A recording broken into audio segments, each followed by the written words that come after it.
Hey guys, in this video I'll be explaining how to fill out all the zones in your fish tank. What are the zones, you might be asking? Well, I like to split up the areas of my fish tank into these so-called zones. As you can see in the image, the tank is split into 3 different levels: the top of the tank, the bottom of the tank, and the middle of the tank. In this video I'll be guiding on you how to fill out these zones. So for the top of the tank, I found that the top of the tank is the hardest level of the tank to fill out. This is because not many fish actually tend to stay at the top of the tank. Most of them go to the middle or the bottom. That being said, this is a small list of fish that for the most part stick to the top of the tank. So the hatchet fish. I've never actually owned these fish, but from what I've seen in my local fish stores, so they stick almost entirely to the top of the tank. And they just stay there schooling around. They're kind of like tetras. So they'll go nice schooling behavior for you, very fast, very darty fish. They'll stay towards the top of the tank. They look very nice. Guppies and balloon mollies. Specifically balloon mollies. In my personal experience, I have noticed that guppies and balloon mollies tend to stick towards the top of the tank. They do sometimes go down in the tank, swim towards the middle area, but I've noticed that they tend to spend a lot of the time at the top of the tank. So that would be a good way to fill out the top of your tank. Both of those are very colorful fish, very easy to breed as well. So you could definitely get some breeding action there. Now, killifish, specifically the golden wonder killifish, I've noticed they act almost just like arowanas. They're super cool fish, and they stick just right at the top of the tank. They're my favorite fish to put up there. Sadly, one of them passed away quite recently, so he is not in this video. But they get really, really pretty. They stay right at the top of the tank. They're perfect for this. They get they get large, so 3 or 4 inches there, and they can definitely eat some of the smaller fish. I tried keeping them with guppies at one point, and they ended up eating the guppies' tails. The guppies ended up living. I put them in a different tank, but their tails never grew back. So just be aware that keeping these, I guess you could call them semi-aggressive fish, with other smaller fish might not end too well. But the golden wonder killifish is definitely a great option for the top of your tank. Another option is the butterfly fish, or African butterfly fish. I've never kept these either, but I've seen them at my local fish store. They kind of look like fallen leaves in the top of the water almost, and they're really cool. They're predatory fish though, so I wouldn't keep them in a community tank. Maybe if you're doing like an oddball style aquarium, which is a super neat style of aquarium, then that would be something that I would recommend for you. Now for the middle of your tank. This is by far the easiest section of the tank to fill out. Basically, any fish you see will go there.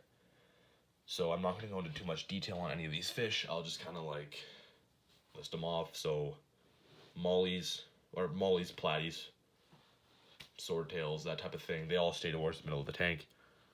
Most, or really all live bears do it. All super colorful, very easy to breed, very docile. They're all just, live bears are just a great group of fish. Highly recommend them for any level of hobbyist. Great fish. Definitely a very good addition to the middle of your tank. Barbs. Certain species of barbs can be very aggressive, and certain species of barbs are not suitable for smaller aquariums. So certain species like the tinfoil barb get really, really large, and for some reason are sold at places like PetSmart as fish for beginners. But other smaller barbs, like in this tank I have 3 golden barbs, and they stick towards the middle of the tank. They're very like bright golden fish. They stay relatively small. They're probably about an inch, maybe 2 inches long, definitely more than an inch, and they're really pretty, and they give you good like shoaling, schooling motions, stuff throughout the tank. I would highly recommend fish like that. Alright, barbs. And same can be said for tetras. Some of the species won't be suitable, but there's so many species of tetra. They're so pretty, and they do just the right thing in the middle of your tank. Beginner tetras like neon tetras and lamp-eye tetras and that type of thing are perfect. And then even, I don't know, I guess tetras aren't very advanced fish, but just the typical fish you see in like a beginner style aquarium for tetras, those are very perfect for the middle of your tank.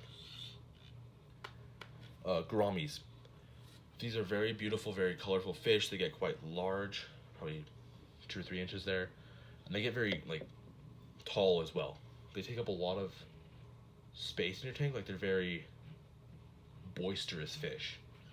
They're very nice, and they look very pretty. I have I think an opaline gourami and a golden gourami in this tank, and they're both very pretty, very like sort of center of attention type of fish. You look at the tank and then immediately you see the gouramis. So that's another great option for kind of a centerpiece fish that swims in the middle of your tank. Then rainbow fish, I have 2 Australian rainbow fish in these tank. They're the longer gray ones.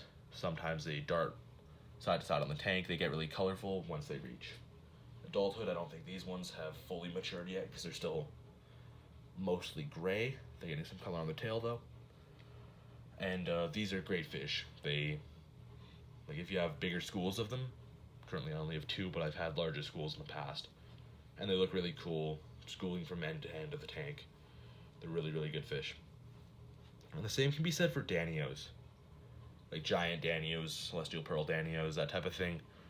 They're just like the tetras, just like the giant Danios are just like the rainbow fish. And the other Danios are just like the tetras. Really good beginner style of fish. I really like them. They have a nice presence in the tank. They move quite freely throughout the tank. Very fast, very darty. Adds a lot of life to the middle of your tank. Then angelfish. As you can see, I have 1 decently sized angelfish in this tank. And I feel like that is the perfect amount of angelfish for a community style aquarium. Because once you add more than 1, they get kind of territorial with each other, start bickering, infighting, or whatever. And then that just doesn't end up working out in my experience. But when you just have the 1, they're gentle giants. They don't hurt anybody in the tank. They just swim around, very calm, very peaceful. They're just great fish. And yeah, they get super big. They're like the gouramis where they have a big presence in the tank. And they're kind of personable as well. Like they, at least in my personal experience, they'll swim over to the side of the tank that I'm watching or whatever. The tank's beside my bed, so when I'm in my bed, he'll swim over, kind of check me out or whatever. Yeah, they're very, very good fish. Then for the bottom of your tank, the bottom is also fairly easy. Stuff like catfish, loaches, that type of thing. So for catfish, I would recommend either Cory catfish or the Pictus catfish. I have both those in the tank. The Cory catfish are a little bit smaller at this point. They're not fully grown yet. They're the little guys who are darting around at the bottom of the tank. I'm not sure if you can see them.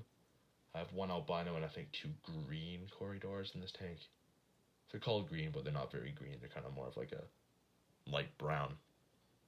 And the Pictus catfish is the large catfish in the tank. He's the black and white and silver one. He's really pretty. But the only issue with him is he gets kind of large, so I wouldn't, like 5-6 inches. And his mouth also, naturally, being as he's a predatory catfish, gets quite large. So I would not recommend keeping him with stuff like guppies, because he could very easily eat smaller guppies, and maybe even smaller tetras. Another option for the bottom of your tank are loaches. Loaches are great. I currently have a clown loach in this tank. I should probably have more. It's recommended to have more than 1 loach, but they're kind of pricey. Clown loaches, I think in my store, local fish stores, are like $14. So I just wanted 1. I had a snail problem for a little while there. Loaches are great for snails, by the way. If you have a snail problem, before you go and treat it with medication to kill all the snails, just go out to the store and buy a few loaches. Like, even just 1. And it deals with them almost right away. He goes, eats all the loaches in the tank. Or no, sorry, not eats all the loaches. He will eat all the snails in your tank. Potentially even the adult snails.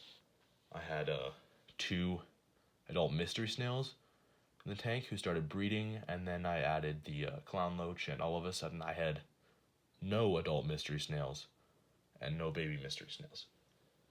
So they're very good to keep with just general community fish, especially in a planted tank if you're trying to avoid pest snails. They're just really, really good fish. Really good at keeping your tank free of pests, and they're very pretty as well. But most loaches get quite large, so just be aware that sometimes you will run out of tank room for the loaches and you may have to rehome them, but they grow really slow, so you'll be able to enjoy them for quite a while. And then plecos, Plecostomus. I have 2 plecos in this tank. They're hiding in the main sort of tree stump thing there. I have a clown pleco, which doesn't come out very often, and then just a normal, like, rubber nose pleco or whatever. Rubber lip pleco, and